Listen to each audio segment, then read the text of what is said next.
On ne s'habitue pas. Après la sidération viennent les questions. Il ne sait toujours pas répondre. Là, tout à l'heure, il ne saura pas dire. Ni les causes, ni l'état, ni... Juste prévenir. Il imagine la voix à l'autre bout du fil. Une femme dont il va troubler la vie. Il aimerait que ça sonne dans le vide. Non, ce serait pire. Le moment n'en serait que repoussé. Il approche le téléphone, compose le numéro lentement. Une sonnerie. 2, 3, un cri à l'autre bout. « Christelle, c'est toi ?» Le matin du même jour, 6h45. Café du Port. 7. Gilbert fourre les derniers verres dans le lave-vaisselle. Il est à la bourre. Il aurait dû ranger hier avant d'aller se coucher.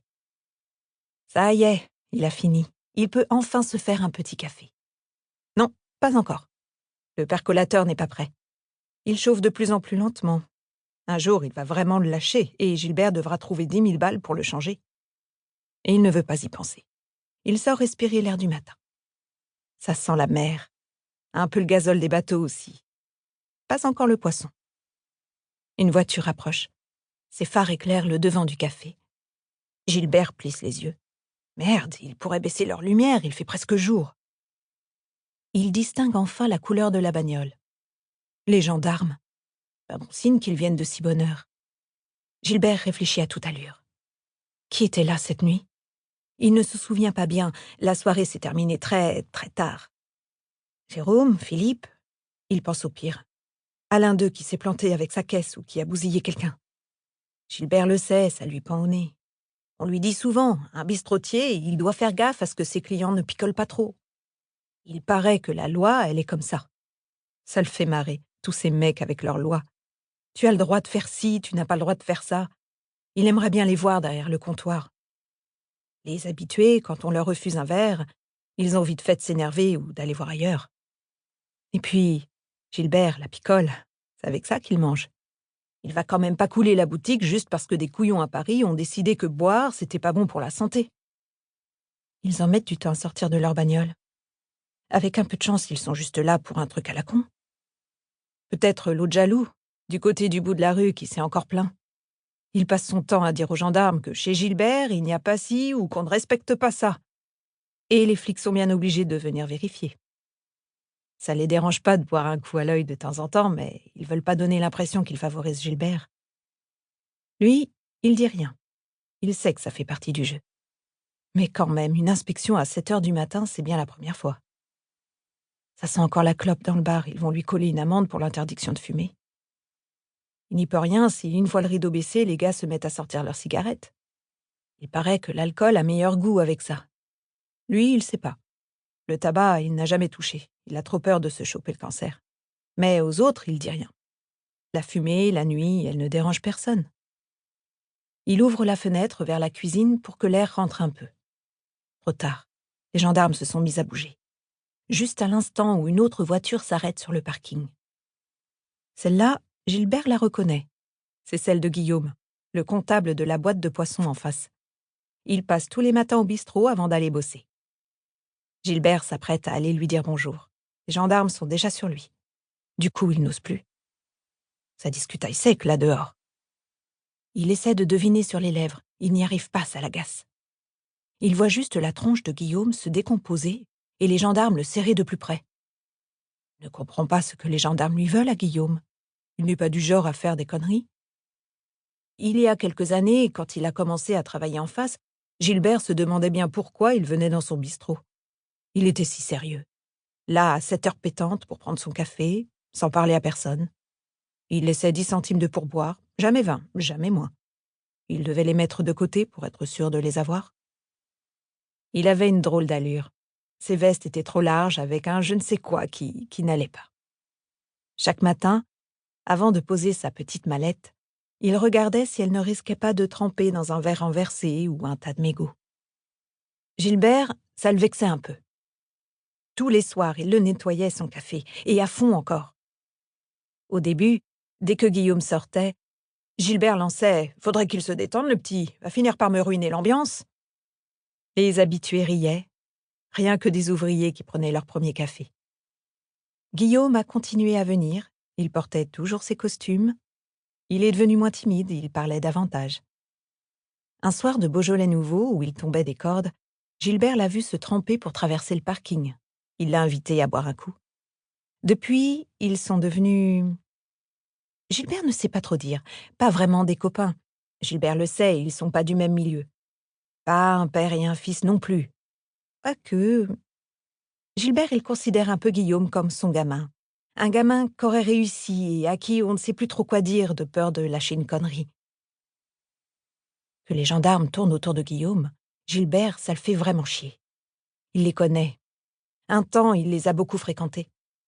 Quand on commence avec eux, on ne s'en sort jamais. Il paraît qu'hier, il y a eu un drôle de bazar au port. Les gendarmes ont débarqué à l'heure de la sieste, ils étaient nombreux. C'est son voisin qui lui a raconté quand il est passé au bistrot vers 6 heures. On l'arrêtait plus. Bah dis donc, il y a eu de l'agitation tout l'après-midi. C'est dommage que t'as manqué ça. Les gendarmes, ils sont restés un bon moment sur les quais, même que les pêcheurs, ils pouvaient pas débarquer leurs poissons tellement il y avait des bagnoles de flics. Paraîtrait que... Gilbert l'écoutait plus vraiment. Le vieux yoyote un peu depuis quelque temps. Il a vite fait de raconter des histoires.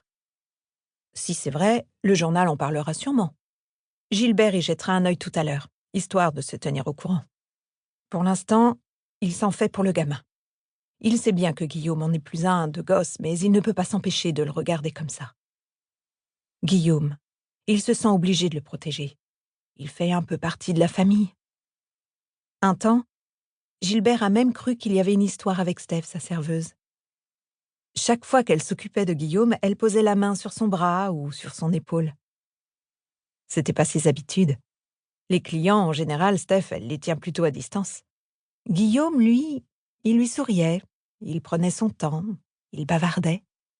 Un moulin à paroles qu'il était devenu. Gilbert aurait aimé lui demander s'il se passait un truc. Peut-être parce qu'il était un peu jaloux, il l'aime bien, Gilbert, sa Steph. Il n'a jamais trouvé l'occasion. Et puis Guillaume parle tellement de sa femme Christelle que Gilbert a fini par se convaincre que ce n'était pas possible. Il le saoule avec sa Christelle. Elle est si belle, si gentille, si attentionnée. Il sait bien, lui, Gilbert, que des couples si parfaits, ça n'existe pas. Il y a toujours un truc qui cloche. Un jour, il a failli dire à Guillaume de la boucler. Puis il s'est dit que ça servait à rien, que Guillaume ne comprendrait pas. Il en a eu une drôle de surprise la première fois que Christelle est venue déjeuner. Il s'attendait à une femme, vu ce que Guillaume lui disait tout le temps, avec des talons et du maquillage. Il s'est retrouvé face à une fille banale, enceinte jusqu'aux yeux, avec des fringues que sa grand-mère aurait pu porter. Gilbert, il l'aurait pas mise dans son lit, la Christelle. Guillaume, lui, ne la quittait pas des yeux. Il était à ses petits soins. Mais bien sûr que haricots à la place des frites, c'est possible. Demandez à recuire ta viande, pas de problème. Gilbert, tu crois que... Gilbert s'était dit que c'était parce qu'elle était enceinte qu'après ça leur passerait. Il faut croire que non. Guillaume en parle toujours autant. Il y a pas si longtemps, il lui a dit que ça faisait plus de 10 ans qu'ils s'étaient mariés. Le sachet de dragée est encore sur l'étagère derrière le bar. Un peu jauni, un peu poussiéreux à côté du faire-part. Gilbert lui a payé un coup pour fêter ça. Guillaume était tout fier. Gilbert n'en peut plus de pas savoir ce qui se passe. Le ramassage des ordures, c'est demain. Tant pis, il sort quand même les poubelles. Y a un problème ? Il s'approche. Un gendarme lui fait signe de rester à l'écart. Gilbert voit un type à la porte de l'usine. Il lui semble que c'est Jacques, le patron de Guillaume. Il se demande pourquoi il ne dit rien. Il pourra intervenir quand même, c'est le minimum. Gilbert essaie de choper le regard de Guillaume. Pas moyen. Guillaume fixe ses pieds, il est ailleurs. Une autre voiture de gendarmerie débarque. Gilbert trouve qu'ils sont bien nombreux pour un type comme Guillaume. Ils ont sûrement d'autres gars à embarquer. On y va ? On pousse Guillaume vers la première voiture, une estafette. Au moment de monter les marches, Guillaume se tourne vers Gilbert et lui fait un signe de la main. Gilbert devine. Guillaume lui demande de prévenir Christelle. Il ne la connaît pas vraiment. Depuis ce fameux déjeuner, ils se sont croisés de temps en temps. Notamment en janvier pour les vœux de la boîte. Ils venaient tous chez Gilbert, époux compris. Ils arrivaient avec les galettes, Gilbert fournissait le cidre. Ces soirs-là, Gilbert était débordé. Il n'avait pas le temps de bavarder avec Christelle et ça l'arrangeait bien. À un moment, Livre audio complet gratuit disponible en description de cette vidéo.